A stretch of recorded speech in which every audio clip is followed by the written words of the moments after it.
Awesome. Hey, everybody. This is the start of a new thing. At some point earlier, I forget exactly where I mentioned it, but I did mention it earlier on the channel.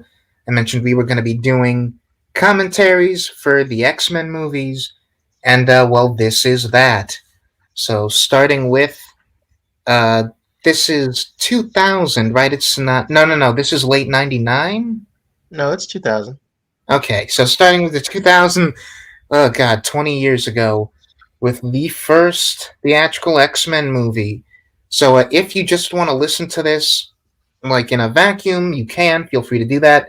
But if you'd like to, use it as an audio commentary track for the movie, then what you can do is take whatever copy of the movie you have, get it to timestamp 0, and when we say now, then we'll all collectively unpause. Our copies are slightly different because I'm using the Disney Plus version, but I don't think that should impact us much at all. So if you've got your movie at timestamp 0, then let's go in 3, 2, 1, now.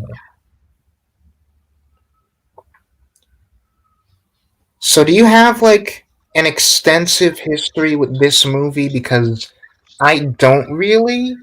I Like I don't want. either now. Like Yeah. I remember like whenever these movies or really any of the X-Men movies would pop up on TV, like on Fox or not on Fox, FX I should say, Hmm. um, I'd watch them. So this was never a movie I threw on, but if it was on, I'd watch it or I'd catch like the last 45 to hour of it.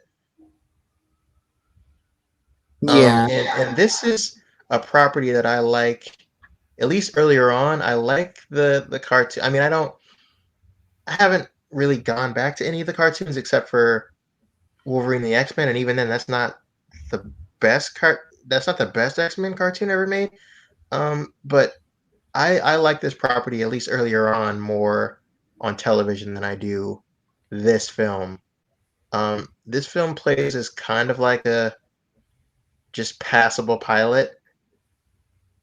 Yeah, because just before we started recording, we were actually talking about New Mutants, and we're a bit more positive on that movie than a lot of people I know, but it has a lot of the same issues that this movie does, and part of that is, you're right, that pilot feeling of like, this is definitely, you can tell, part of that era that's like pre even the mid 2000s, where superheroes had gotten popular enough. Like now they just dominate everything, but there was a period before they were even like really viable as blockbusters.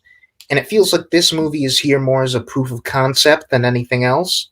Is like, these are characters and stories that you should take seriously and that can be like made into mainstream Hollywood consumable fare after the sort of brief like death that the genre had at the hands of Batman and Robin and stuff from around that time. Uh, I also I have pretty much the same thing you have as far as the X Men cartoons go.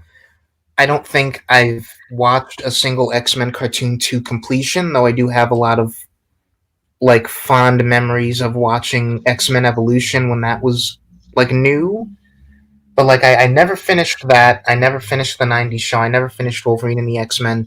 And this movie, I don't think, I don't know, because obviously I was too young to have seen it in theaters. I'm fairly certain that I see X2 and Last Stand multiple times before I ever see this one, which is an interesting experience. Because part of this feeling like a pilot is that I think both of those movies function pretty well without needing to watch this one. Um, Ironically, yeah. Um, I mean the I'm not even going to say the big exception because Rogue is not a huge factor in the second movie.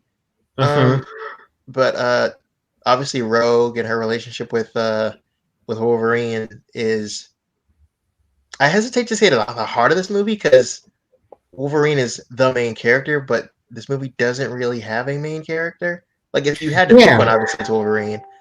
But like I was gonna say, it almost feels like I was gonna ask, like, does this movie really have like one character or one relationship even that can be called the heart of it? yeah, And it like, really does not. yeah, So like, I know there are people who really do love this movie, and like they may be the minority or they may be the majority, but like there are this movie does have its big fans, like distinct from whatever comes after it. So I don't want to come off too harsh by making it sound like I don't think this movie even has a heart, but like nothing really. I my feeling of this movie, based on the few times I've watched it before now, is that it doesn't really hit on that level the way that other movies after it would manage to do that. right.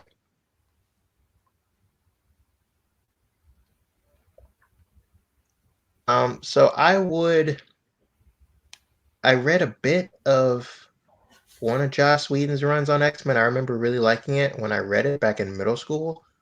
Um, and I've read a good portion of why am I blanking on his name? The current writer on X-Men who's doing a phenomenal job. He just came out with X of Swords or Swords of X or something like that, like this big spin-off storyline. Uh, I'm gonna look up his name while we do the commentary, but he's really great and he's reinvented the X-Men and like turned a lot of people who weren't before into X-Men fans. I'm not I'm nowhere near caught up on that stuff, but I really like what I've read of that. Yeah, and I will say, like, we can debate, as we've mentioned, like the degree to which this movie like executes it well enough to call her like the heart of the movie, but the choice to make Rogue in particular the like focus character of this film and to open with her as like our first taste of what mutancy looks like. It's a really smart decision because like part of the thing that you'll hear is just like even a lot of the X-Men and like particularly the guys that we focus on, because you know it's an action series, they've got to have like the cool powers. And even Rogue in other adaptations will get to a point where she like took cool powers from another character because she's going to be in the spotlight. But here, for the purposes of this movie, it's great that for an audience who would probably already be going to themselves, all right, wouldn't it be cool to have superpowers? You go like, okay, but not every mutation is like that. What if the first glimpse we show you of what this thing is just the most horrible thing you can imagine? It's like you can't touch anybody; they'll almost die. They'll like start seizing up if you so much as like lay your hand on them or try to kiss someone, and that immediately creates for the audience this idea of like, okay, I get it. I get why these guys would be persecuted, and I get why they wouldn't want quote unquote superpowers. Stanley was very ahead of his time in how he thought about superheroes and depicting them and making them relatable. Spider-Man's obviously the everyman. Um, Daredevil is the guy that has a real world disability that's able to rise above it through, supernatural means. But um, you've got the X-Men, which is obviously the a big allegory for racism and dealing with that.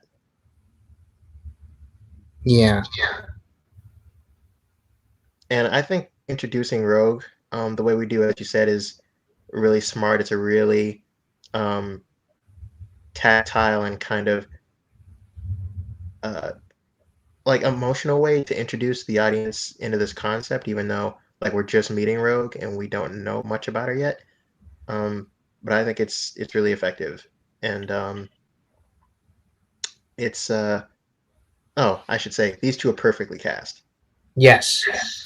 And like I wanted to touch on the stuff that Senator Kelly was saying because some people I think make and like not the incorrect assertion that these movies maybe get a little too caught up in the mutant persecution angle in the sense that with the X-Men that was obviously like the defining part of their identity as characters, but also they were capable of going on adventures that didn't center around that, and it takes a long time. You could debate it never happens, before these movies reach that point.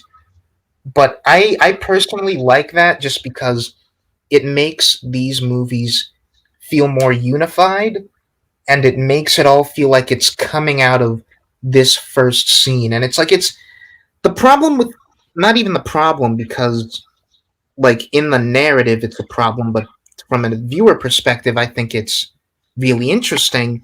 Like the problem of mutants as a like allegory for persecuted people is that the whole thing becomes like the question of should we impede on these people's human rights, should we take away their rights, should we put all of these debatably inhumane sort of standards and practices on them for the sake of keeping other people safe.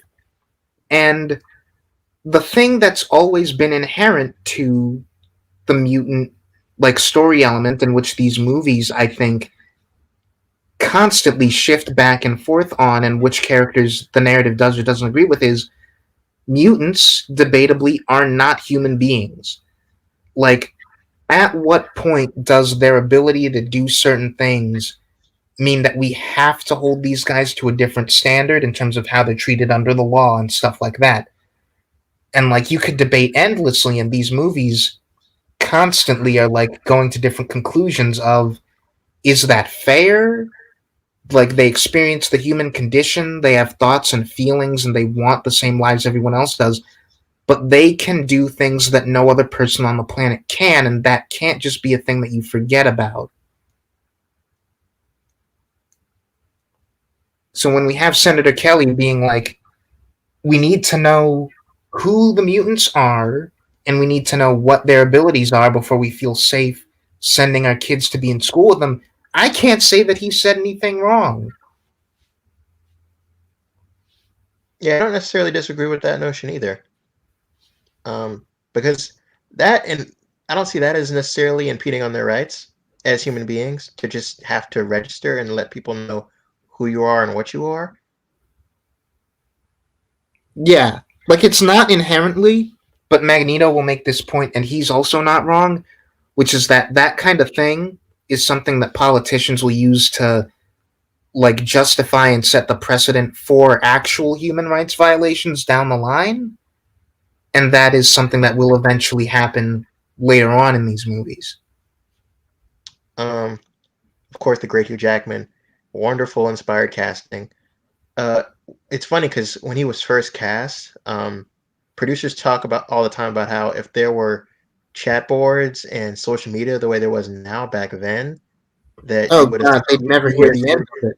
you'd never get the end of it. Yeah, you would have seen people rioting online and like this is blasphemy. He's some random theater actor. He's too tall. Wolverine is short. Um, all this stuff, and then of course he crushes it, and everyone loves him, and no one wants to see anyone else play the character.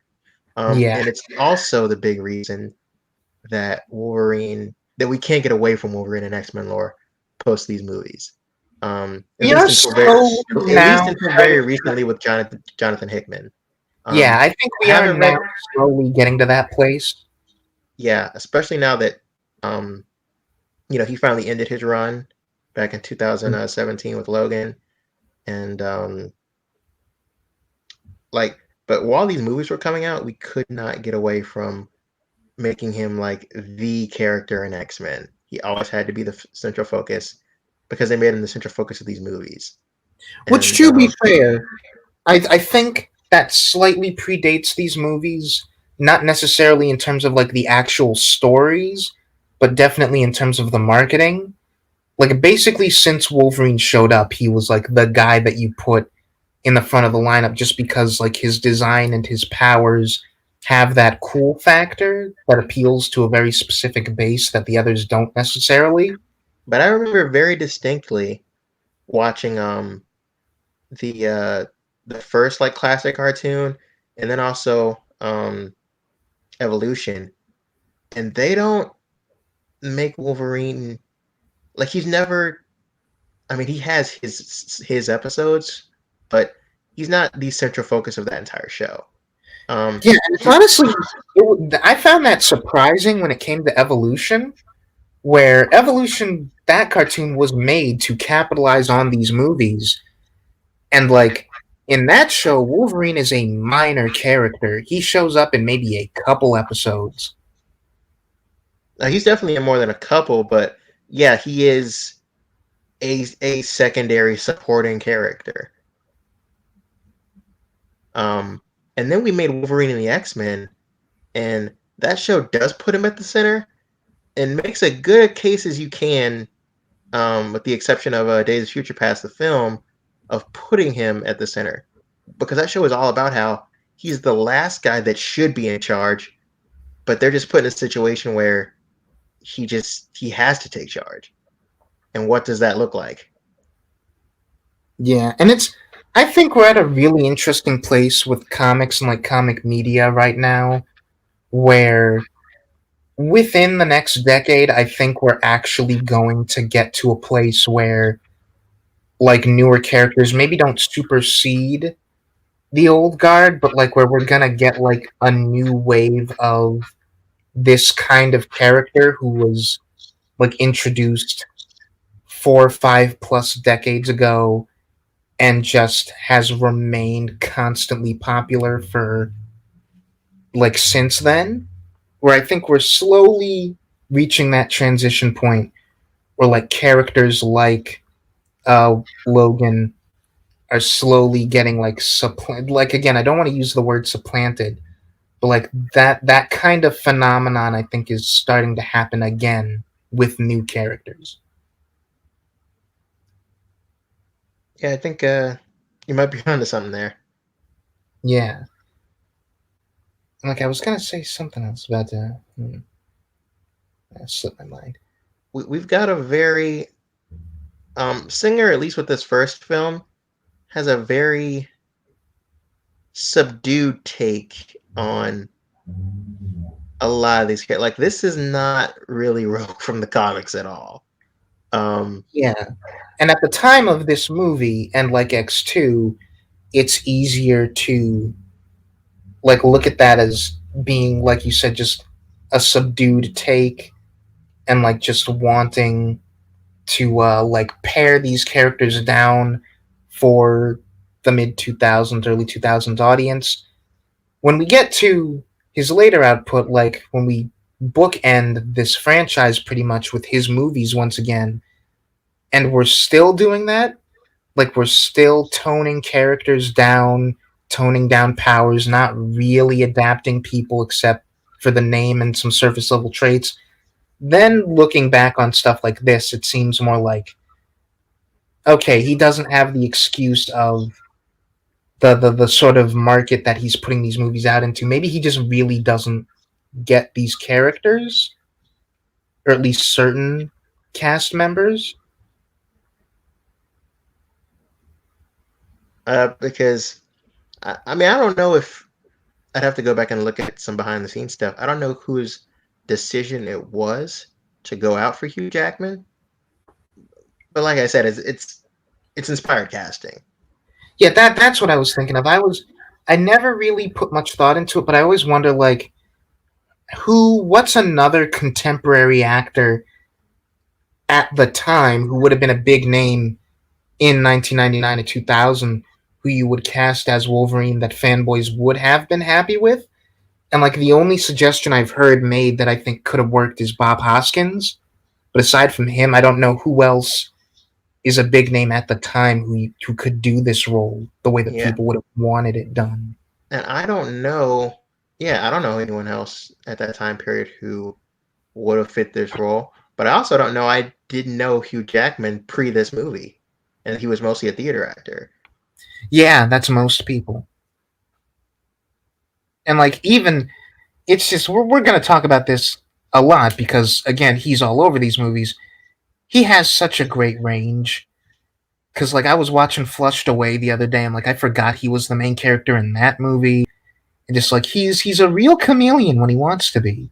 Yeah, that floored me. I rewatched that movie about a month ago. I remember being in love with the video game. I played the video game on PS2 for the longest time. I had that game on the DS, if you can believe it. Wow. and I've seen him in a myriad of other movies. Really good in The Prestige, the Christopher Nolan movie about magicians. Yeah, I gotta sit down with that. I've been meaning to sit down with that for so long. I never got around to uh, Real Steel. I rewatched that movie like an unhealthy amount of times in the past month as well. it.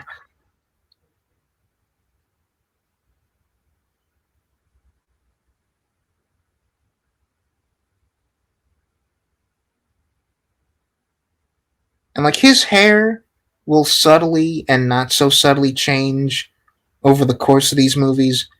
I think I like it most in this one because it's it is very obviously styled, but it seems less like it's styled in this movie and more like he's just a really hairy guy. I don't know. I mean, it's definitely these first two movies, but um, less on the other franchises. But both this and X2, yeah, it looks the most comic booky, the Yeah, most like off the page, like how it looks in comics. yeah. That's kind of what I mean. Like when I say styled, I don't mean like stylized. I just mean in terms of it doesn't look like that was made up to look that way by anyone necessarily. Like Wolverine in the comics, he's just a guy with a ridiculous amount of hair, and it comes out looking like that. It looks natural here.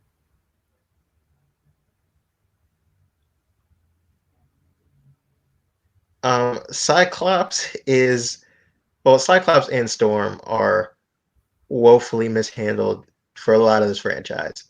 Yeah, the unfortunate thing about this scene is that it's like the first showcase of a lot of problems like with this movie, but also just in general. One of them being like these two characters aren't handled the best. The action isn't handled the best. Like that was like 20 minutes into the movie, not a bad place to put your first action sequence, but that was like hardly an action scene at all. Yeah, and the most memorable action scene in this doesn't even happen till the very end. Yeah. Um, we'll talk about it when we get to it, but do you know what happens to a toe when it's struck by lightning, Nick? Oh my god. See, because like the Eric and Geekvolution made a really decent point, which is like that line as written doesn't have to be terrible. Like that is a thing that can be more than saved by delivery. And like I don't know if that was Halle Berry's choice or if Singer directed that line in the worst way possible, but like it's really the delivery that like kills that line. If that and line could be saved, I don't picture like it's got to be The Rock or hell, maybe even Tom Cruise saying it. like it sounds like the kind of thing that you should just throw away. Like it Yeah, shouldn't be a that doesn't big sound like a line that dramatic. should even be there. Yeah, like I can make excuses for it. In the end, it's really just a mistake. Yeah, you just got to cut that line, especially since this is a movie that's taking itself kind of way too seriously for a solid stoic Storm to be spewing out one-liners at the end of the climax. Yeah. And like when we sort of ditch that stoicism in the next two, like again, that's a matter of Mike Anna Paquin as Rogue. Halle Berry as Storm is not what anyone's first choice would be to capture the essence of the character from the comics. You could argue that's not great casting, but like, okay, if you're gonna like sort of deviate from the comics and like decide that you're gonna characterize these guys differently, then lean into it and let Halle Berry and Anna Paquin and them sort of play their own people, and like the comics fans will just kind of have to get over it. And I feel like once we get later into these movies, that's kind of what we start doing, and she becomes better as she's allowed to just kind of play movie Storm, who's a completely separate animal from what this is, which feels like it's kind of making a half-assed attempt to sort of be Comic Storm, but not really. Yeah, because they don't really have a take on Storm, and they're not being 100% faithful to the comics, especially with this tone and how the costumes look and everything. So Mm-hmm. your best bet is to just find out what you want Storm to be and just unapologetically do your own thing with it, Yeah, as opposed to like trying to let her have an accent, but she's kind yeah. of not really selling it, and then just keeping that in the movie. Like, just cut that out and just let her be her Storm, or like Again, have an she and idea Anna for Storm Paquin and let both. her play it. Yeah, again, she and Anna Paquin both don't have the best accents. I don't think. Oh, it's god awful, especially even when she's older in True Blood. I hate her Southern accent. And someone. It may have also been the Geekvolution commentator who mentioned it's kind of a weird, interesting choice to have Logan be the POV character for this sequence because we know so little about him. Like he doesn't even know himself really, and we it's been a comparatively short amount of screen time since we were formally introduced to this guy, like had an actual dialogue scene with him, and now we're following him through this odd environment, and it's an interesting sequence, but I think it might also get to the core of maybe why this movie doesn't work so much narratively, which is like already we're pinning a lot of the audience's POV on this guy who we haven't had the chance to get to know. And he's the person we're going to get to know the most over the course of this movie. So there's not really anyone except for Rogue in the scenes that she's in who can really like carry the audience emotionally. Yeah, and what he wants is to remember who he is, and he doesn't really get that at the end of this movie. Like, Yeah, no, Professor X definitely finally not. stops playing coy with them and gives him a place to go, which is Alcohol Lake, but we don't know what answers actually await him there. And then we get to the next movie and find out that yeah, the answers were there, but we got to spend the whole movie getting there again because he just didn't see the base built underneath it. Yeah. And like it's interesting to do stuff like this where like the fact that this place is like their own little team base and it happens to be underneath the school and like suddenly you're getting hit with these guys names and also they're like over the top superhero names like very quickly, and having Logan kind of undercutting that the way you might expect some members of the audience to do that. Part of this is smart practical decision making from a story perspective, but it still also feels just kind of odd. Like again, Logan is kind of speaking for the audience right now, but we don't have enough of a stake in him yet to really like. I feel kind of detached from this scene, is what I guess I'm getting at. And Is I that don't like I'm blame just you. kind of watching this happen in front of me? Yeah, we're not watching a character that we really know anything about. Yeah, and like here right now is the first moment where like okay, we're establishing like firmly this guy's character motivation and like getting a different kind of emotional reaction out of him.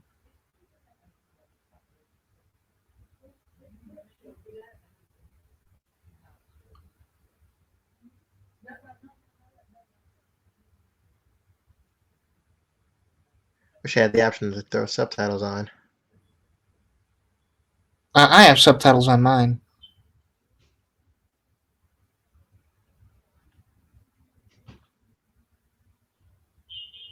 But the school itself is at least pretty well realized.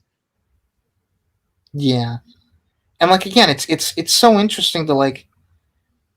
It's one of those things that I feel like is unfortunately never really capitalized on in these movies. Like in parts maybe, but because with the exception of Rogue and later Bobby, none of our main characters are really students. Like it'd be nice to actually get like a movie about being a student at Xavier's school and like learning how to use your powers and like going to class and stuff like that. I'd be interested to see like what an actual X-Men high school movie looks like. Um, I guess kind of New Mutants. Kinda. but like they're not really. And that's a whole thing, and like we'll get into that when we get to that movie. But that's the closest we've got so far, and it's a shame that like this school is a really interesting setting, but we're not going to explore it too much outside of this montage.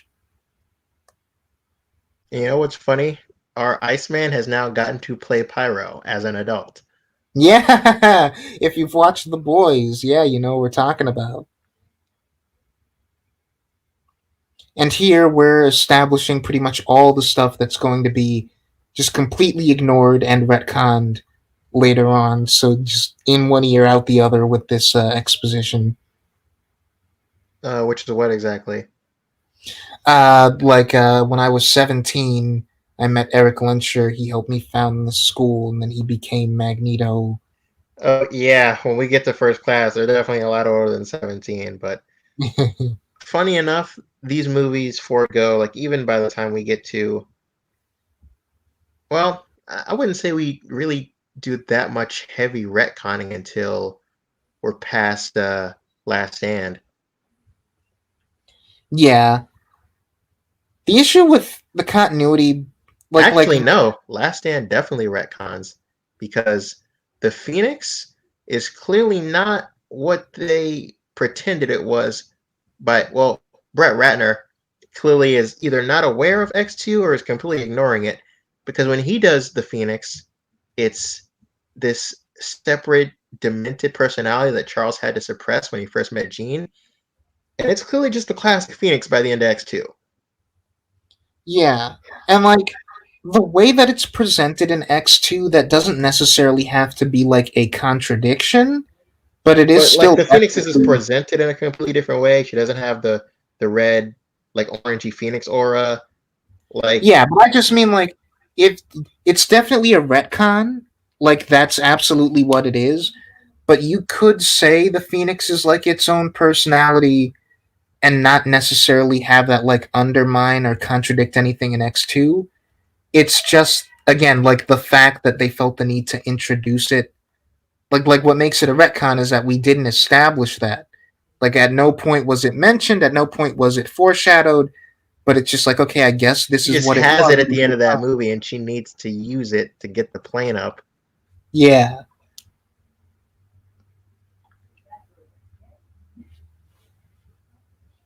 the introduction of Rebecca Romaine as Mystique, Which is which very interesting, um, because yeah, they, as we've talked about, they've gotten away with essentially just presenting a straight up nude woman on screen for kids movies when it was never really that in the comics. Like she always had the classic white outfit. yeah, and given like what we've been talking about up to this point in terms of kind of paring it down, and like we haven't, nothing in this movie up to this point has been as comic booky as the existence of Mystique. And I could only imagine being someone watching this movie for the first time, knowing nothing about the X Men, and then getting to that scene, like seeing that transformation effect, and it's a naked, bumpy blue lady with red hair, and she's got like the yellow feline eyes and the distorted voice, and it's like suddenly, oh, this is like a comic book movie. Like we're in for some weird stuff. And aside from us turning, I think, what is it, the secretary into like a like watery plasma, I don't think it It's gets much Senator weirder Kelly, than right? that. Huh? It's Senator Kelly who that happens to, right? Yeah, I think that's his name. Yeah, it's a shame because in a movie that was like more fantastical or at least more like I feel like the low key tone and like the very reserved nature of the first 30 minutes of this movie would feel if not justified at least like totally excusable if after that happens that's like a cue to the audience that this movie is going to get way weirder and then that happens but we mostly still stay very down to earth with this movie. And I don't even just mean in terms of the story. I mean like we remain pretty detached from most of the cast. The action still isn't all that great, like you said, until the very end, and even then, that's hardly anything by the standards that we're used to now. But it's this weird little moment of like, oh, this really sudden character introduction. Like this lady looks, she looks like something out of a B movie, and like I'm not used to seeing that in my major mainstream blockbusters. And like we got the guy who just Toad just showed up and he just ate a bat, and be like, I wish like after we do these kind of like little weird beats that the movie could then feel more confident in making that the rest of it. And this doesn't feel like a totally unconfident movie. It just feels like a, what's the word I'm looking for? I'd say it feels compromised.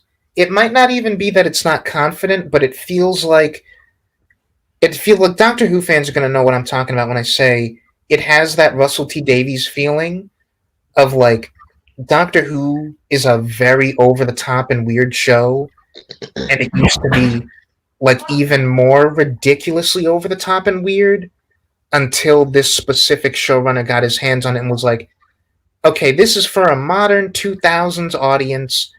I have to like water down the strangeness a little bit so that the audience will accept it. It feels like that. It doesn't feel like necessarily like it's unconfident, but it feels calculated to appeal to people who are going to be like, "Oh, I don't like my stuff too weird or too comic-y or too over the top." Um, having like being like living in the current landscape that we do now of pop culture and superheroes, I would definitely agree with that. Um, this is not like 2000 is not the movie to be introducing like a talking raccoon or a tree or or cosmic stones or anything like that. But Yeah. yeah, this was definitely a movie that had to. This is the dipping the toe in the pool thing. This is seeing if we can get audiences to accept this, take this kind of content more seriously, and we can go deeper with it later. Yeah, and like even this whole plot point is, you could argue, part of that because there is something very high concept and very unlike other blockbusters of the time about the fact that this whole thing of like a guy whose big like world ending scheme is basically using like a mad scientist giant machine basically to turn all of humanity into something else. Like that could be the plot of like a movie out of the 60s or something, like a sci-fi B movie. And it is a very topical and interesting notion. Turn everyone into mutants so that there is no mutant hatred. And Yeah, if they don't survive the process, so be it. yeah, and like there's a lot of ways that you could read into that, particularly like the fact that them not surviving the process is even on the table. Like that's pretty loaded in terms of, oh well, if you could make everyone marginalized so that they could all have the same experience, then why wouldn't you? Well, because not everyone is mentally, physically suited to those kinds of changes, and like forcing that on someone is, let alone like an entire population, is just asking for trouble. Um, but I mean, that's because we know that it causes physical harm to certain people, and that it's not like 100% like non lethal to everyone that's going to be exposed to it. But if it was harmless, if the process was indeed harmless, then what's the conversation then? If Well, everyone I can mean, be that's why I bring up the mental, because like this, I think the reason that we have it be lethal is because, this is still a blockbuster action movie and we need like physical stakes, lives to be at stake. But I think if the procedure is completely harmless, then you've still got like large swaths of millions, if not billions, of people who cannot mentally adjust to that. Because like the whole purpose of Xavier's school is that what you really want to do is grab these guys while they're young, and you can help them adjust to this, and like mutation being sort of like puberty appearing at a certain age, it's it's good that you're able to get them while they're still like developing both physically and like socially and who they are as people. If a bunch of like billions of adults across the world or like young children suddenly became mutants, like that's people who are either going to be too young to understand what's happening to them or too old to like adjust to that very sudden change. Like all over the world there's going to be people who cannot like adjust to that part of themselves being different, and like that's going to still be a huge problem. But is that maybe not something worth adjusting to for the sake of people not discriminating against each other? Maybe. And then you just have to ask yourself, like, is the widespread like emotional, like mental turmoil that's bound to come from that, is that better or worse than systemic like Racism, discrimination existing? discrimination, yeah. And like of course we do then have to have the fact that like it's this isn't the movie to do this, but like it would have been super interesting if it had someone like I mean like anyone suggest to Magneto, like, okay, anti mutant discrimination is gone, but you're Jewish. You suffered at the hands of people who had an entirely different form of discrimination. Those biases will still exist. So, have you really solved the problem? Well, all Magneto is worried about is the discrimination against specifically mutants and curing that, or at least stamping that out as Yeah. best he can. We talked over it. It was actually a while ago now, but I hate the Wolverine and Jean and Scott love triangle. Um, Oh, yeah, I forgot we set that up already. I don't care for that either.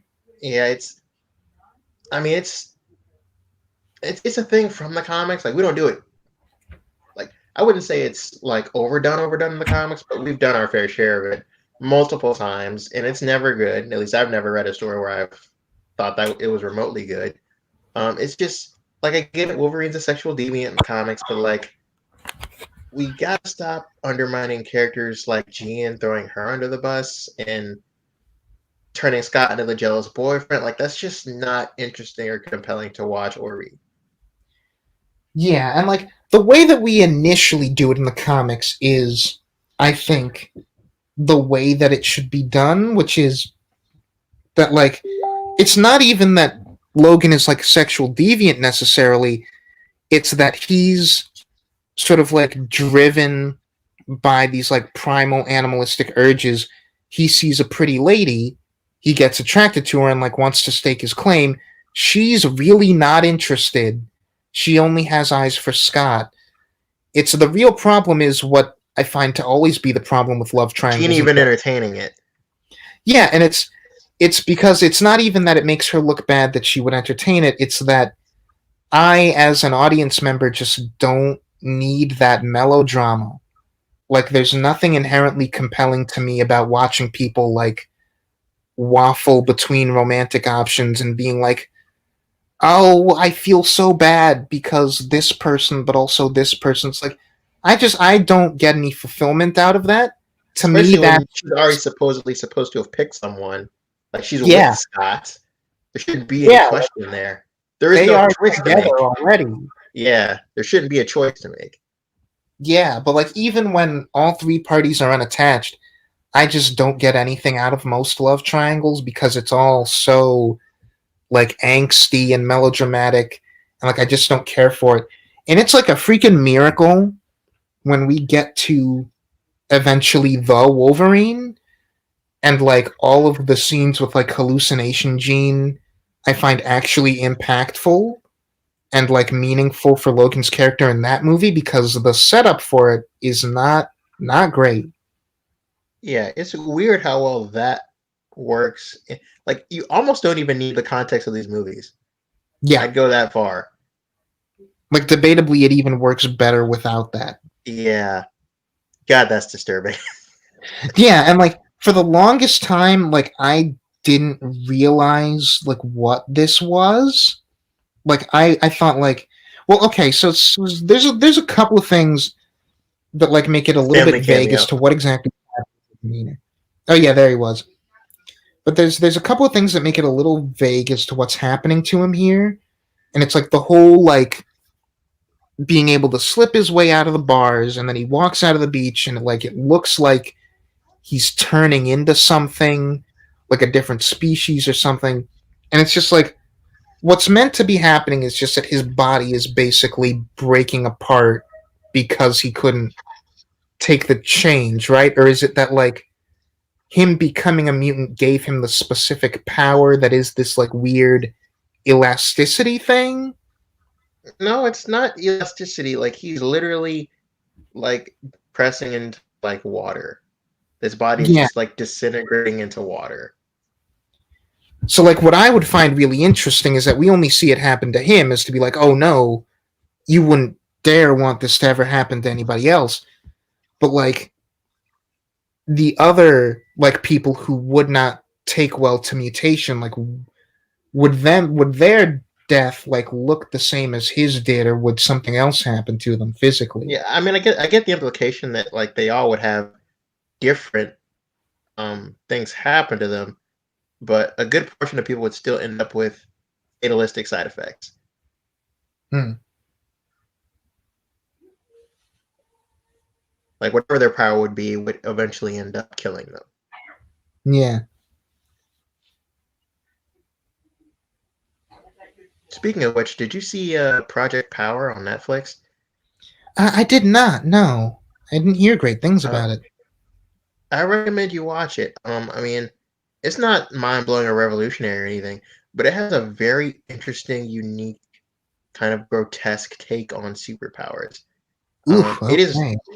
it is very similar to The Boys, but it's almost not a power fantasy in the same way, or really at all, because the powers aren't glamorized. They're tesque and weirdly disturbing. Like you gotta watch it. Like they have a fire dude and his skin's all boily and ugly and Ugh. yeah, it's something. And there's like a sliver of the powers I don't want to get into because it's a different thing. But yeah, I recommend watching that. That's what we're talking about right now with how the powers are handled. Kind of reminds me of that.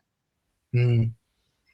And our first glimpse at the Cerebro Room, which is like one of the iconic visuals of this show, show of this like movie series. And Yeah, gotta have that. I I always think to because obviously we're doing this when I would be like gearing up to watch a bunch of Christmas stuff, and I remember every year watching the Codename Kids Next Door Christmas special that Oh, when just they parody the X-Men. yes, and they have the big the Cerebro that decides the naughty or nice list.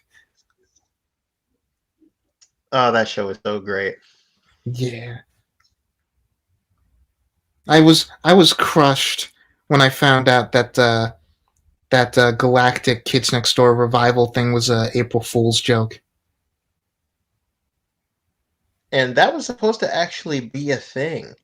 I watched this analysis of the show, and the guy talking about it brought up the fact that there was plans to do a sequel series where because the series ends. I don't know if you saw the very ending, but the series ends with Nigel Uno leaving the original team and Yeah, going off into space to be with Kids Next Door in space. yeah, that's another one of those shows where I think back before when I was like young enough to not really like consistently keep up with stuff, that was one of the few that I actually caught like pretty much every episode as it aired.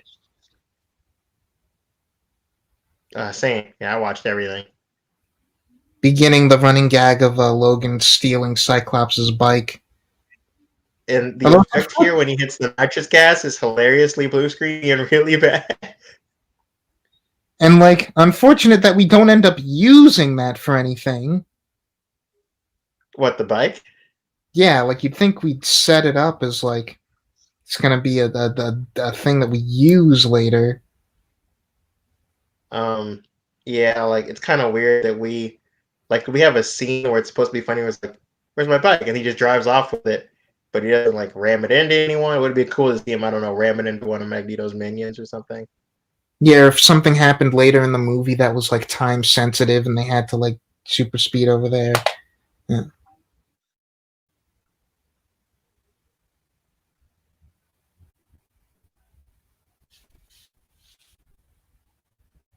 You know, I'm just realizing that these movies, they've always got to have their bit where Logan is like sat with his young woman Ward, like in a mode of transportation, and they're having their heart to heart. Like, count how many times that's going to happen across these movies. Turn a drinking game out of it. Yeah. I'm not your father. I'm your friend. Happens at least once. Happens at least once in this. No, twice in this. Like at least once in Logan. Like a couple of times in the Wolverine. It just keeps happening. Yeah. I mean, I mentioned that line jokingly, but that's actually one of my favorite moments in Last Stand. Yeah. And like we'll talk about that when we get to it, but I really like that moment.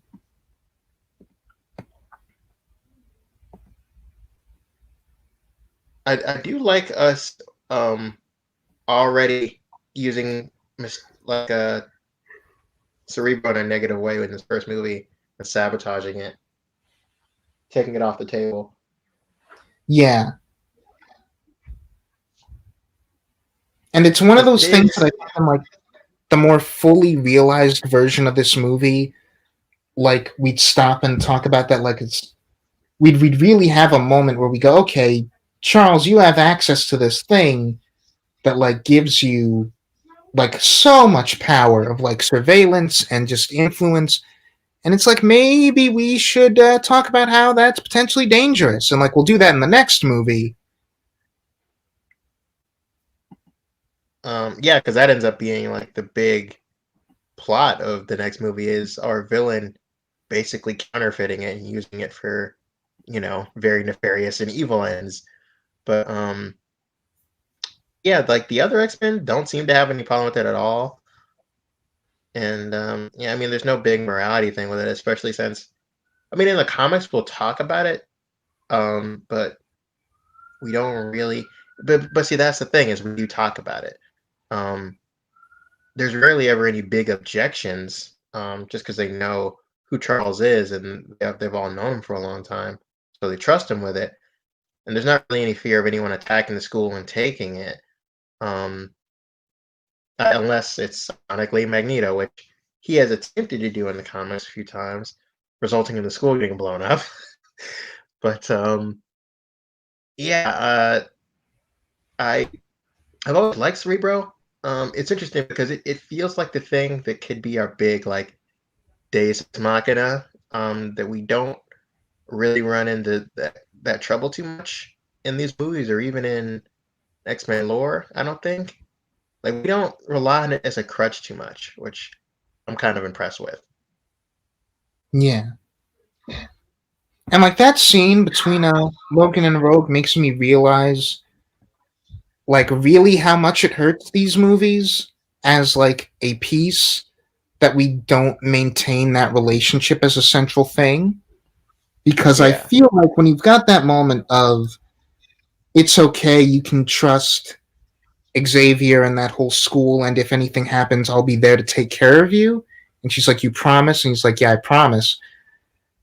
I That would have been all the justification I needed for like, okay, Logan's on board and he's gonna like stick around the school for her sake.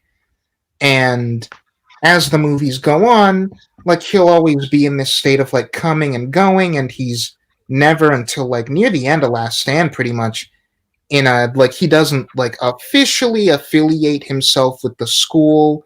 And like that feels like we get it, Wolverine's kind of a loner character, but he's got this really strong tie there that basically it seemed like he said would like keep him there, and we just kind of don't do anything with that.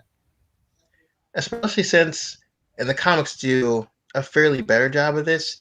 You can't have your cake and eat it too once he's actually a part of the X-Men. He can't be a Mhm. loner and then constantly leaving the team. Yeah,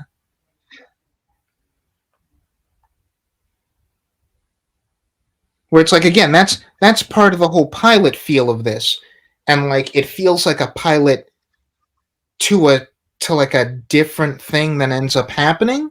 Towards like in a pilot, you'd be like, okay, this is our justification for why this guy who's like so much of like a out on my own lone wolf type person would be like a central cast member with all these other people in this one location, because okay, well he has someone there who he cares about, and it's like okay, as he stays there, he'll learn to care about everyone else, and like that is still what happens, but it just feels a little bit at odds with that. That it's like always the next movie happens. It's like, oh hey Logan, you're there. Oh, I'm just passing through. And the movie after that, oh well, I'm just here for like a couple days. It's like I don't know if we need to do that. Yeah, there's no good especially since he gets literally nothing out of leaving. We give him nothing by having him leave next movie. Mm-hmm. He comes back and it's like, yeah, nothing was there, and you're like, yeah, you didn't look hard enough. Really? Like you got nothing story wise out of having him go, so just let him stay. This is great. Like this is just like it's not even the most over the top thing, because again, like as these movies progress, we'll have Magneto do progressively more over the top stuff. But it's just such a nice little raising the stakes moment. Yeah, Yeah.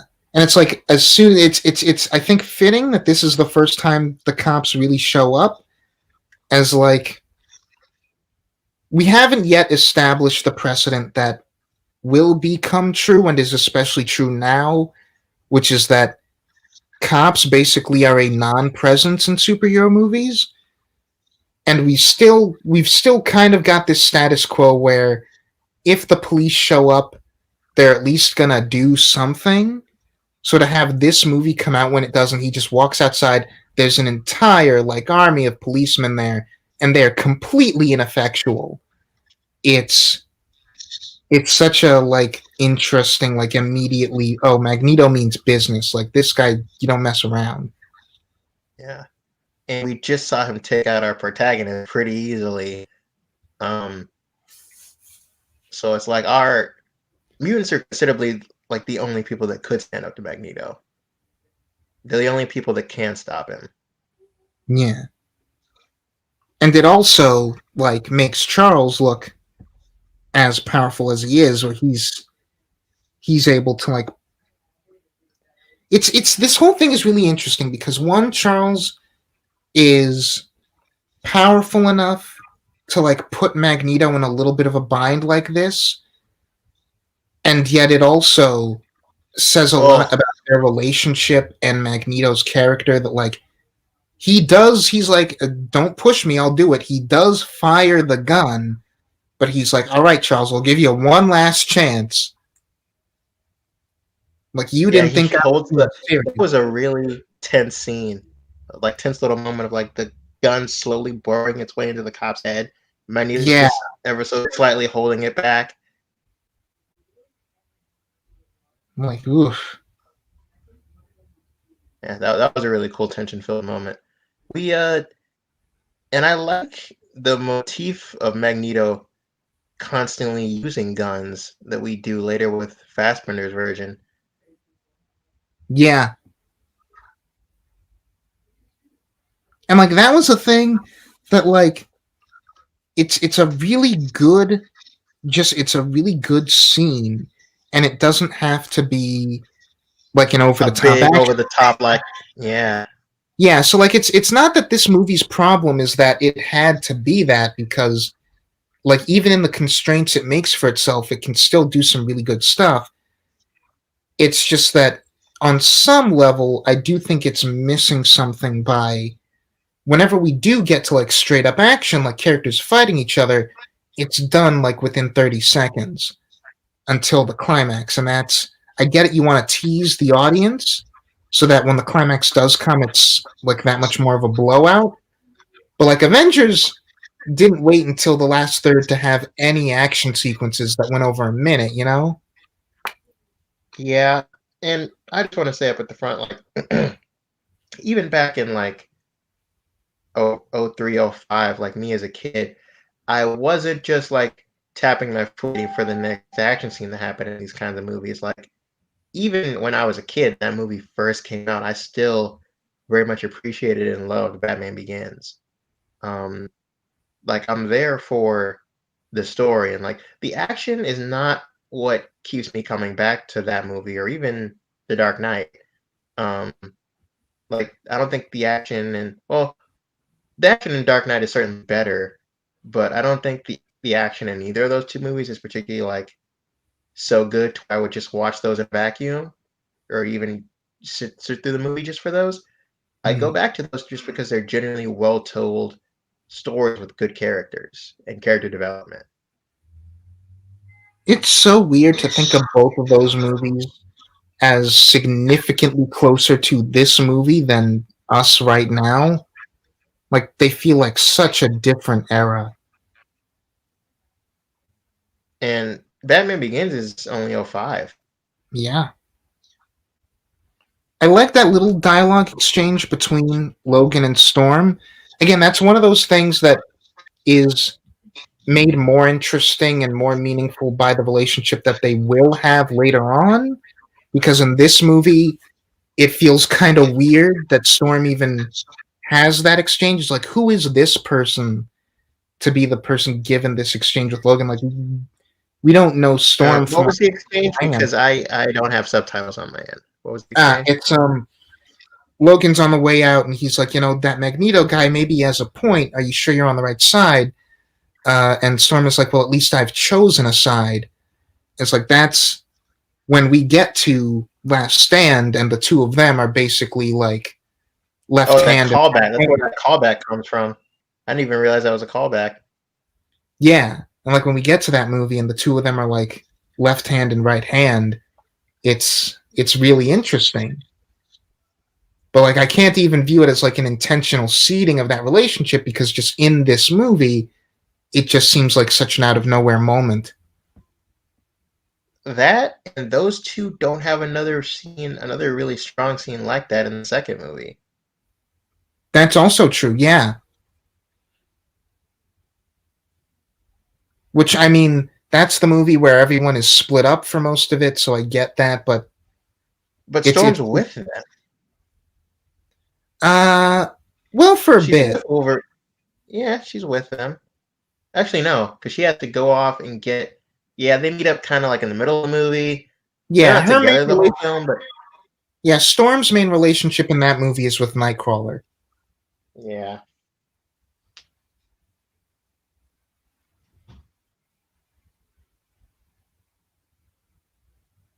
And like I don't know a bunch of actors really well from this era, so I don't have some idea in my head of who could have come in and played Storm over Halle Berry. But I think they definitely would have been better served if they had like a definitive vision for these characters before putting them on screen. Yeah. And it's Yeah. not like because I mean they nail Xavier, they nail Magneto, and aside from the very colorful and interesting uh, quasi nudity, they nail Mystique. Mm. And like again, I'm just distracted in this scene by like one thing that objectively improves over the next two movies is the wig, because my god, is this wig not great? I'm like it frames her face really poorly. Like she almost doesn't even look like herself in this movie. I don't quite have that. I mean, Holly Berry is still Holly Berry, but yeah, I can tell it's a bad wig. And like the Fringe is not doing it for me. This is moments like this is when I'm glad that like we don't have Brianna on these, because and she will attest to this. She will go on for like 5 solid minutes about how terrible the hair is, and I will not stop her because she'd be right. How does she feel about these movies, the X-Men franchise? I don't actually think it's ever really come up. Like, I know that she kind of fell out of love with the MCU over like decisions Really? made in Infinity War and Endgame and stuff. She's not someone who like really likes stuff that's like, I don't want to say angsty because she does appreciate angst, but like stuff where it's like characters suffering and like people dying and so she just is one of those viewers who like will bristle against Everything's something. got to be hopeful and optimistic. Not even, but just like not. I Because I suppose don't that's think, the because I simplest don't way to think put it. Endgame or even Infinity War is complete nihilism by the end. Like, even though everybody dies, like you know, even then, like something's gonna happen. The story will continue. Like, It's even if just you don't because know for sure. I don't even want to like make it a thing here, just because this is really something that could be its whole own like hours long conversation. Is just the way that she and I very differently view storytelling and like the kinds of story decisions and things that will like make us gravitate towards something or turn against something. And these movies, I gotta wonder. I feel like they wouldn't be her thing in part aesthetically. I feel like the aesthetic of these films generally wouldn't quite be her thing, but also on the level of like, again, there's not a lot to connect to, especially with this one. It might prove different for like Two or Last Stand or like Days of Future Past or something, but I feel like she'd really just like zone out for this movie. Yeah, I mean, if I want to get someone invested in this franchise, because even though it's not, you know, the best and it certainly has its hits and solid misses. I wouldn't even bother showing someone this movie. Yeah, And not even to say that it's that bad. It's not that good. I it mean, doesn't leave an impression. Is the problem? Like yeah, if I mean, it's not aggressively bad by any means, but it's not the kind of knockout like I enjoyed myself. I had a good time. I really was enthralled, and I would recommend someone this. It's not really that kind of movie. yeah, it's like it's difficult to explain for someone who doesn't like think of these kind of stories the way that we do. But like when we had that scene just a minute ago with Jean using Cerebro and it like affects her badly, and Scott is like, "Whoa, are you okay?" I I have again. I knew these characters played by these actors before watching this movie for the first time, and yet even now on this viewing, my emotional like first response to that having happened is, why do I care who are these people? And like that's just something that comes with this movie not conveying any of these characters I'm supposed to be invested in really well. So stuff just happens and I'm like, okay. And there's movies that don't do the overabundance of exposition and can just throw you into the story and make you invested. Um, Trying to think of examples, but well, oh, this is a show, not a movie.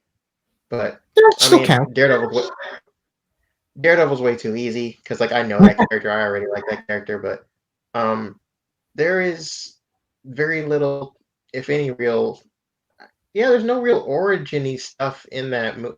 Oh, I mean, like they show you him getting blinded, but like everything about him, you kind of can infer based on what he's doing, like his wants, his desire. You can infer all of that, and they make it easy, very easy for you to infer all of that through his actions and what he does and Yeah, and like says.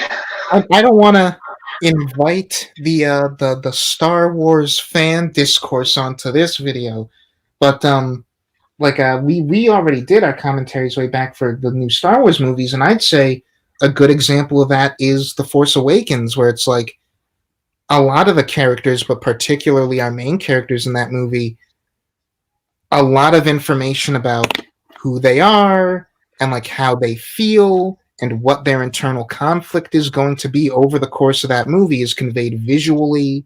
Like hardly anyone speaks at all for like a good long scene. Sometimes I'll be like, okay, I get it. I get why I should care at least.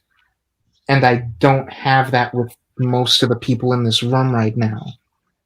Or plane, I guess. We're already on the plane. And here we have the infamous "Would you prefer yellow spandex" line.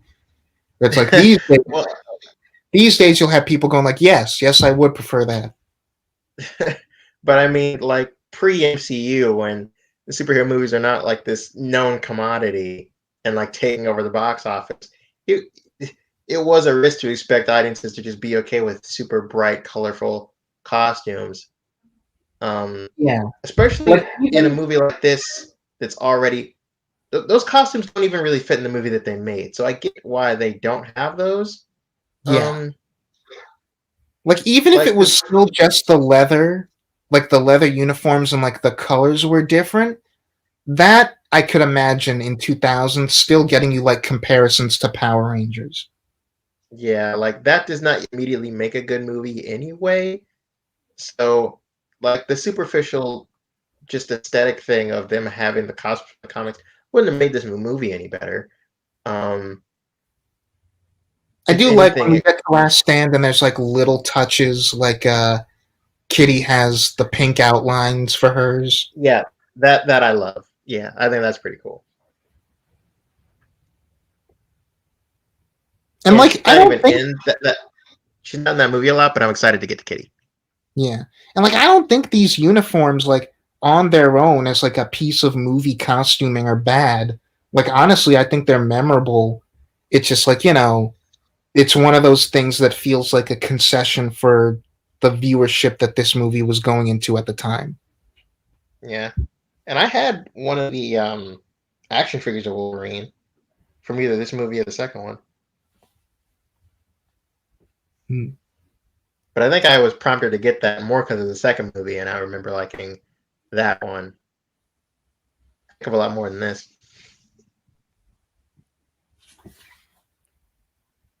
That landing could have been smoother. Yeah, what were you doing, Scott? Like, jeez.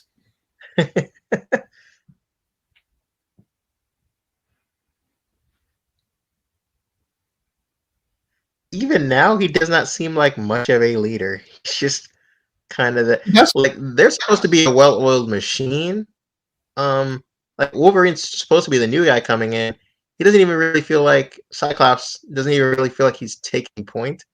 yeah, he doesn't feel like much of a character, and like it Yeah, sucks he's because this is good casting again, like you said, but we don't, and like we won't even get to a point where in the next movie or Last Stand, where like the other cast members, I can at least say, okay, wow.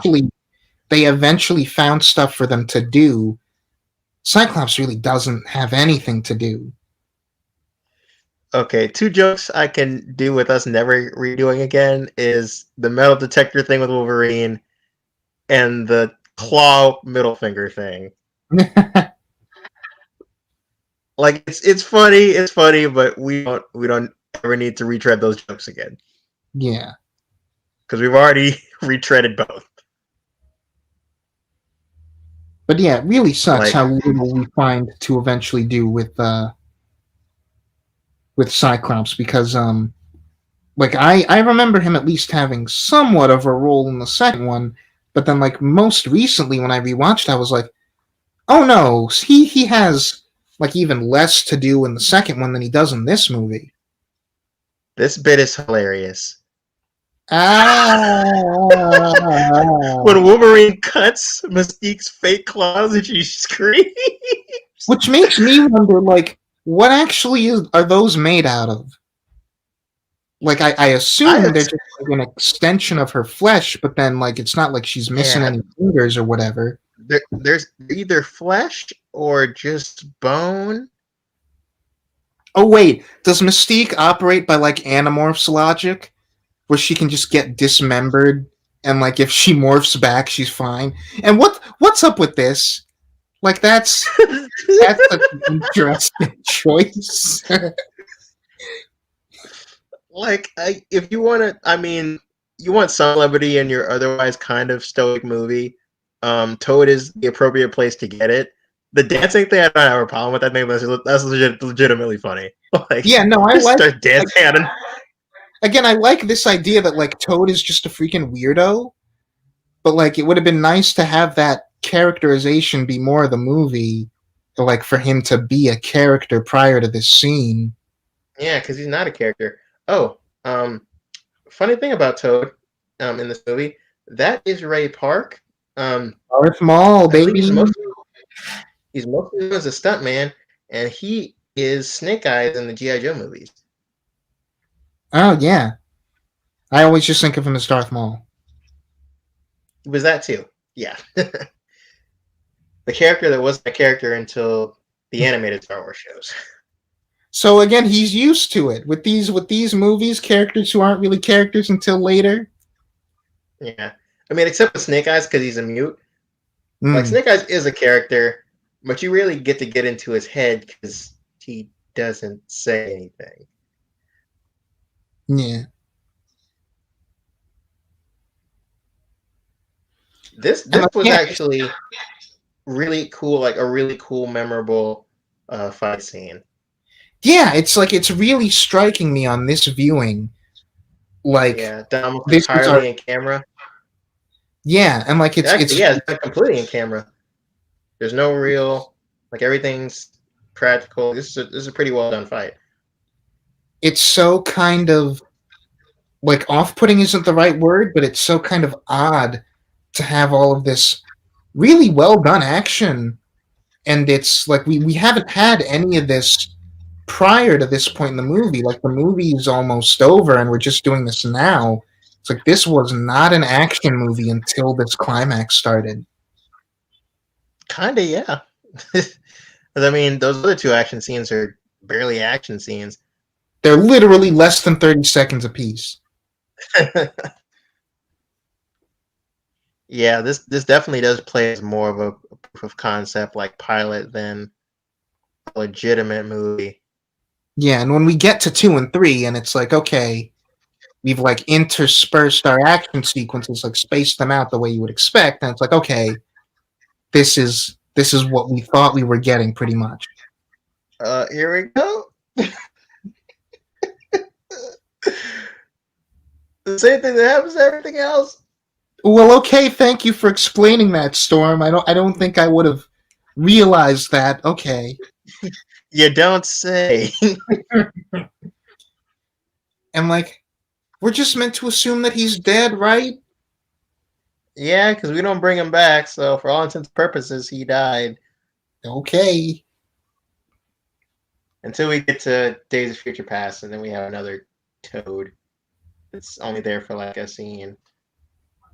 Which is, interesting because with this exception, do we generally have X-Men who aren't Logan like going around killing people in these movies? I'd have to think about. I don't think we do necessarily. There aren't a bunch of scenarios where they end up killing other mutants, except for maybe X-Men 3, because Beast definitely kills some people. I love this line. I wonder-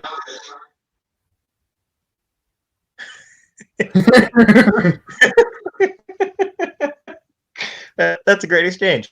I wish they had more of like an actual relationship beyond, hey, stay away from my girl. Yeah, honestly. Like it's Like fine if that Logan little and moment makes me wish that they had that kind of Naruto and Sasuke relationship where it's like on the surface they hate each other, but deep down they respect each other. yeah, like even in like before we get to that point, it's fine if Logan and Scott dislike each other, The problem is just that it's all contingent on Gene, and it really shouldn't be. Yeah, but there should be this kind of underlying mutual respect. Yeah. Like if they fight, it should be about more than that. It should be about like their different attitudes and like their different approaches to things, not just don't talk to my girlfriend. Stay away from her. She's mine. But yeah, I'm trying to think if across any of these movies, like any member of the X-Men just straight up kills a person and it's not Logan. Because I don't think that happens with the exception of Toad. Oh, well, uh, um, yeah, Nightcrawler definitely does. Well, he kills an alien, but it's one of the most laughable things in Dark Phoenix when he just Yeah, I was teleports. thinking about that scene. It's like, do they count? Do they count as people? I don't know. So they can't, no, they're just cannon fodder, so they don't really count. But it stands out to me as one of the funniest moments in an X-Men movie when he just maliciously teleports an alien to her death. He Like, goes like freaking nuts. He has the most evil grin on his face. it's the funniest thing.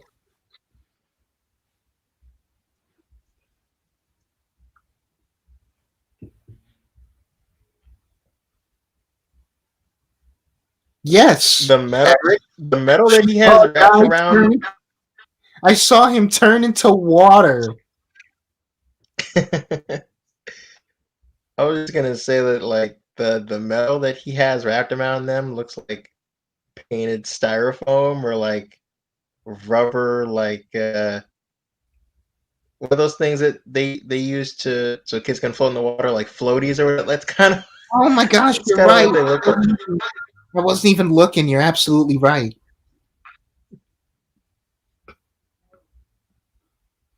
Yeah, it's a really convincing metal. Uh, And like again, like this is kind of the thing. It just occurs to me the kind of thing that we were talking about, which is that on paper, the relationship between Logan and Rogue is the heart of this movie, and like Rogue herself in particular. But I almost forgot she was in this movie. Like she's been off screen so long, I kind of forgot she's why we were here. I do really like Wolverine calling Magneto out in his BS there. That if you were really so righteous, it'd be you in that machine, risking your own neck for this Mm-hmm. proposition of yours, as opposed to pawning your powers off to a child and letting her potentially die to further your plans. Yeah.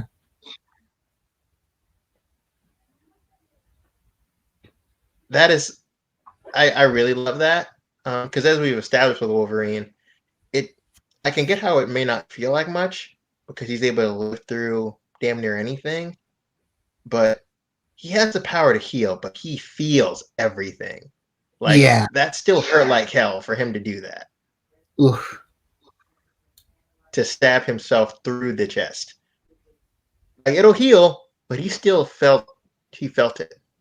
Yeah. Um, and I can't remember where the line is in this movie where someone asks, I think it's Rogue. She asks, "Does it hurt when they come out?" And he's like, "Every time." Yeah, that's when they're in the car for the first time. Yeah. Yeah,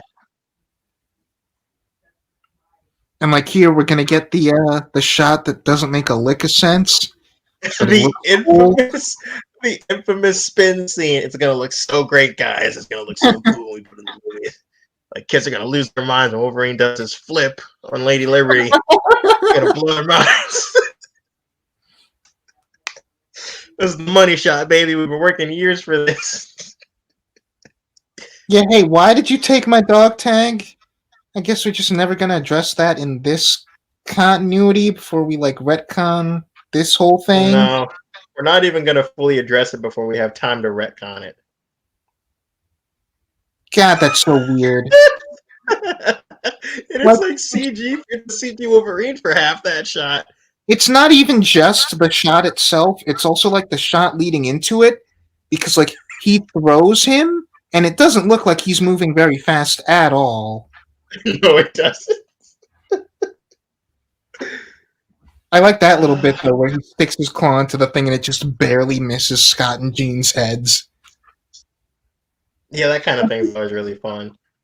This unfortunately also kind of sucks, where the X Men in this X Men movie, the majority of the team spend the climax like locked, like they can't move, they can't do anything. And it's Yeah, like I because get it, it's got to be a Wolverine thing. That yeah. and we don't really now that we've taken out Toad.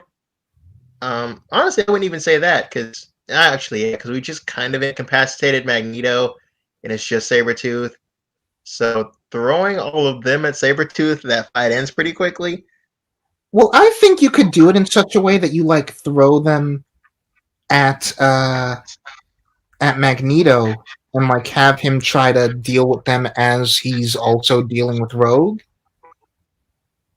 Like, there's no reason you couldn't write it so that he's capable of doing both. Well, the idea is he's super weak after Rogue touches him. Ah, true. He has to do that first. But then again, we're about to lift Wolverine up there, and Magneto's going to use whatever conveniently what little strength he has left to try to hold Wolverine back, Hmm. so that we can have some extra tension for this bit of the scene.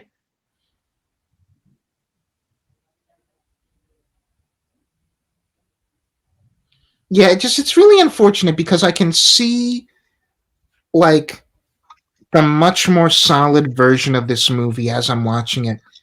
It feels like it needed a couple more drafts to really make it like a solid story to where I've got like a decent, like fully compelling, like an investment in Logan and Rogue, and like Rogue herself gets a little bit more time to breathe as a character, and the team gets to feel like a team, and I get to care about other people. But yeah, this movie just I've been struggling with whether I want to just call it a bad movie, but it's not a good movie. It's not. That now her hair is white. Oh, It's got the white thing in it. yeah, I don't love that.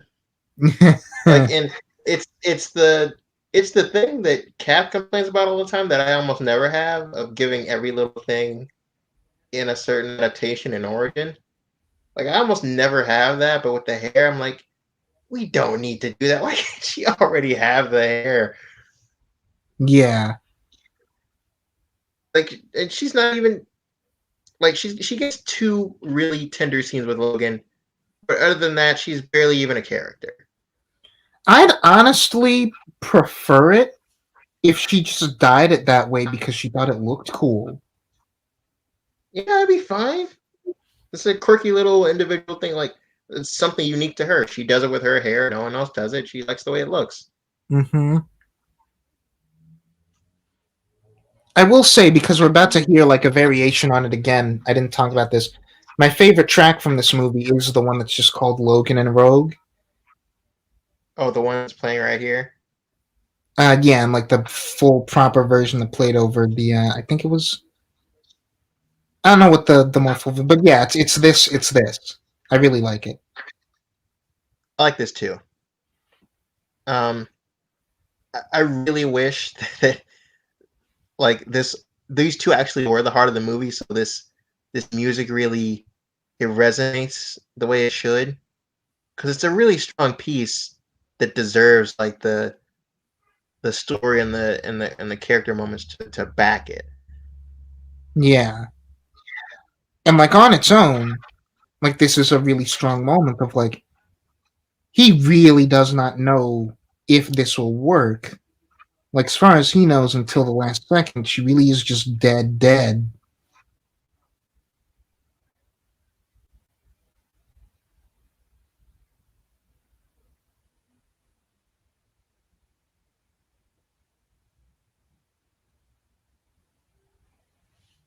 And that like he's willing to like have all of those wounds like reopened and like suffer all that pain to bring her back. It's really meaningful.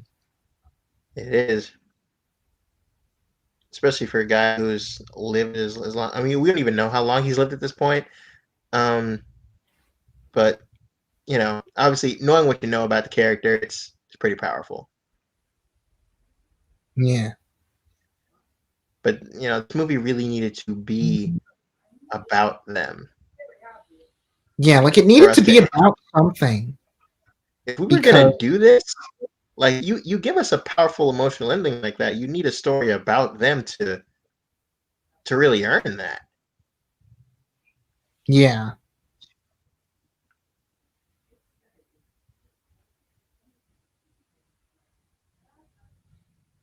What this movie feels like is like it's giving itself just enough meaningful moments to justify being put in the theaters, when really what it's doing is putting pieces on the board for the next time we feel like actually telling a story with these characters. Yeah, I mean, this very loosely, and I mean extremely loosely, this kind of has a beginning, middle, and end, but it's fundamentally Logan and Rogue meet. They come to the school. They're wishy-washy about staying at the school or becoming X-Men, and then they stop the bad guy's evil plan, and then one of them stays and the other leaves. Like there's not really a clear like set of motivations or character development or like these two Yeah. have their moments, and the story itself kind of has moments, but there's not really a clear, solid through line.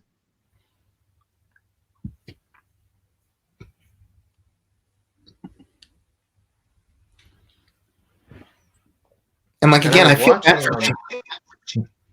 for sorry, what were you saying? I was just gonna say that I was watching these video essays on YouTube today about what channel was it? Lessons from the Screenplay, and he talked about how a lot of movies, well, definitely not a lot, but some more smaller indie movies like No Country for Old Men or Social Network are really unconventional in how they're structured and how they tell their stories, and like they don't give you the clear cut 3 act structure, but they're still well told. Um, Mhm. I'm not saying this movie needed to do that, um, but I think it definitely. I guess what I'm saying fundamentally is just it needed more time. It needed more exploration in characters. I think the script needed to be not necessarily reworked from the top down, but I it feel like needed more of a clear. it needed a couple extra drafts. Yeah, Like really find what the core of the movie is and like retool everything around it to make that stronger. Whereas here it feels like did they're almost you catch there. the eye thing with the secretary? Yes. I And like they really were just like that. like, though Senator Kelly had a dramatic reversal, meaning the Mutant Registration Act lost its biggest proponent. Yeah, I really like that. And where we take that in the second film, I hate that we do it again in Days of Future Past, and it doesn't lead anywhere because it was just an afterthought for Brian Yeah. saying, he's like, but what if we made the eyes yellow? And it's like, well, does that even really make sense for the story that you're telling? No, you're just doing it because you thought it'd be cool. And then you get to the and next movie, and that didn't make any sense whatsoever. It's not even explained. as we talked over it, but just as I'm thinking to myself, like more than anyone else, Jean got shafted in this movie. Like I could not tell you a thing about her other than that Scott and Logan like her. Logan's like, she's like, Rogue is really taken with you, you know, and he's like, well, you can tell her that my heart belongs to someone else. It's like, have you had 2 conversations across this movie? Have they talked to each other more than once prior to him in that hospital bed? I don't think so. God, this movie's so weird. Like this whole and like this Logan and Jean thing never stops being weird, but in this movie in particular, it's so weird.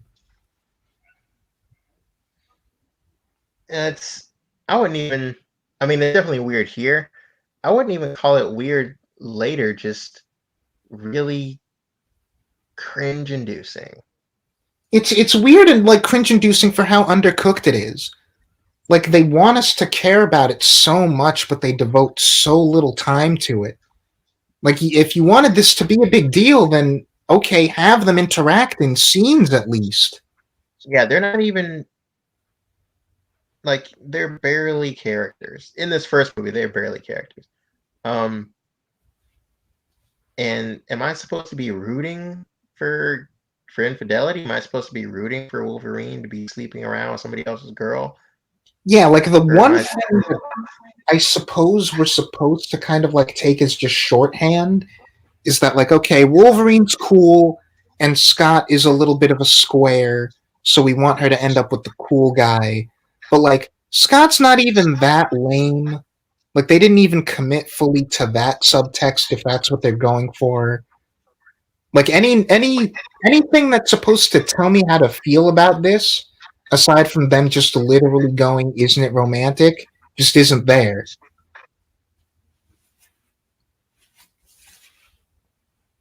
Like Charles and Charles and Eric playing chess, having a chess match between each other is it's kind of become iconic iconography for these movies that I've always liked. I really like it. That's how we end the McAvoy and Fassbender era is them sitting at a board together playing chess. Yeah. Oh, and Uh, that's how we end the movie. yeah. Wow, that's how And we with end the the movie too. exception of That's actually really cool that we yeah, that's the and like first movie like that, and that we end like the last era of um the X-Men movies like that with Charles and it's Xavier playing also chess again. it's also another instance of again the fact that this feels like a pilot is like again we haven't fully established like the precedent of these comic book movies. Like they would often end with like, okay, the adventures continue, but this feels like a super explicit like note to the audience. Like okay, like the real story is coming next time. Where he's like, oh, doesn't it ever worry you that like they might come into your school and try to take your kids? Well, if someone did that, I feel a great swell of pity for them. It's like, okay, audience, like if that sounds interesting to you, it's gonna happen eventually. Don't worry about it. And Yep. yeah, I don't know. Just this movie feels so odd in the way that it's like hardly a complete movie almost. But it is set up to get us to a much better movie that I'm definitely excited for us to talk about. Yeah. Like X2 I don't think is perfect by any means, but it's way stronger than this and it has a lot more merit to it. And like I'm trying to imagine like being an audience member in 2000 like seeing this movie and being like, "Okay, yeah, this is cool. There's some cool superpowers and stuff, but like did I care about anything? Probably not."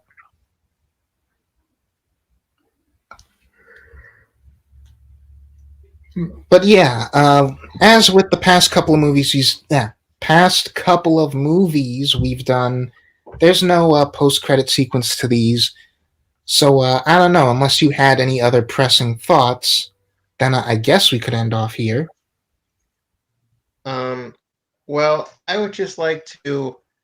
I mean, I guess it is kind of weird to just start talking about a whole different movie when we just did a whole different commentary on X-Men. But I kind of did want to talk mutants with you, especially since I don't plan on including that in these lists of commentaries, just because I don't even have that much. I don't feel like we could fill that movie's entire runtime talking about it. Honestly, Yeah, that's fair. I don't know. Just in these last few minutes, I suppose I thought New Mutants was solid enough. I don't know if I'm ever gonna feel compelled to revisit it. I probably won't, but it's not something I regret watching at all. Nothing in it like really disappointed me or made me angry. It was just a nice, thing decided. And you know what? I'll say this: I was invested more in those characters than I was in the characters in this movie, which is something at least. Where it's like That I that's felt I felt like I was having a good time watching that cast, and like even if the relationships and like the actual character growth wasn't fully formed, it was like there was stuff about them that was endearing. Like Brain and Danny fell in love, and that was neat. Sam and Berto were both like really good friends, and that was kind of charming. And like Ileana was completely dysfunctional, and that was interesting. So more yeah. to that movie than this one, at least. Yeah, Ileana Rasputin, like by far easily the best thing about that movie.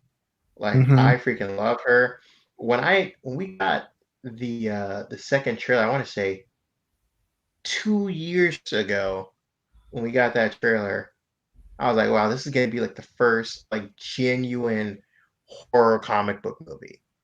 Um, I was so excited for that. It made me want to delve into the comics, and I did dive into a fair amount of the comics. Instantly fell in love with Aliana. She became my favorite character in the New Mutants comics, and I watched the movie, and yeah, perfect casting. She crushed it. Like I could watch more New Mutants movies with her. I know this is a long shot, and it very likely will not happen. Um, but if the Deadpool movie feels like there's anything worth making fun of or bringing back, like bring her back. Let her have a guest spot or cameo or um like just find some way to include her. She's amazing and uh straight off the page. I honestly don't feel quite that strongly about her, and part of it might just be that I like Anya Taylor Joy enough to see her, and like I would want her to be a different character, or like get the chance to be a different character. But like there is something because like that performance, particularly in that movie, is being like weirdly charmingly campy, and like you don't see young women get to play that kind of camp in like mainstream movies often, so that's fun. But like I don't know if I'm like jonesing to see her in that specific role in anything else. I mean, she's like Ileana is very different than anything she's ever done before. And I honestly, before she was cast as Ileana, and I saw her in Split, and what was I can't remember the other thing I saw her in, but I saw her in something else, and I thought to myself she would be a solid Gwen Stacy, or maybe uh she could be another X Men character that I'm not thinking of, but like she's good. Like Marvel could scoop her up and cast her in anything. Just Yeah. yeah. And I get the feeling since it's been, we have to remind ourselves that it's been like 3 or 4 years for her since doing this role. She'd probably be more interested in doing a different character. Yeah, maybe. But yeah, overall the movie doesn't really commit to the horror thing. Like it's got horror elements. Um Yeah, I almost feel like it shot itself in the foot by like marketing itself as a horror thing and everyone talking about it like a horror thing. It's really more of a drama. yeah. If you're gonna sell it like horror, you have to commit to that. Especially for people like me who are not just comic book fans, but also diehard horror fans. Like, if you're not going to commit to it and it's not a horror movie, don't tell us it is. Crimson Peak, another classic example of a movie that bombed because it sold itself like a horror movie and it was not that. It was a gothic romance. Um, yeah, because you're not that specific audience, you can't really lie to and get away with it. Like, if you're gonna do that, just do it. And there can be PG-13. There's been plenty of really effective, suspenseful PG-13 horror movies. Not everything has to be blood and guts or even violent enough to get you an R rating. Yeah. But yeah, that's my thoughts on New Mutants. Um, not perfect, but by no means bad. And I had a decent time. I just have my fair share of gripes and complaints, and I wish that was a stronger movie and they committed a little bit more to the horror thing. But Um, yeah, overall it was solid. So yeah, that was our commentary on X-Men. If you're down to, um, I'm ready to hop on the second movie as soon as tomorrow. We shall see. Actually, I might. Odds are I will be free for that, but yeah, we'll see. I'm doing a couple things around the house. But that aside, thank you all for listening. We will work that out amongst ourselves, and we will talk to you all later.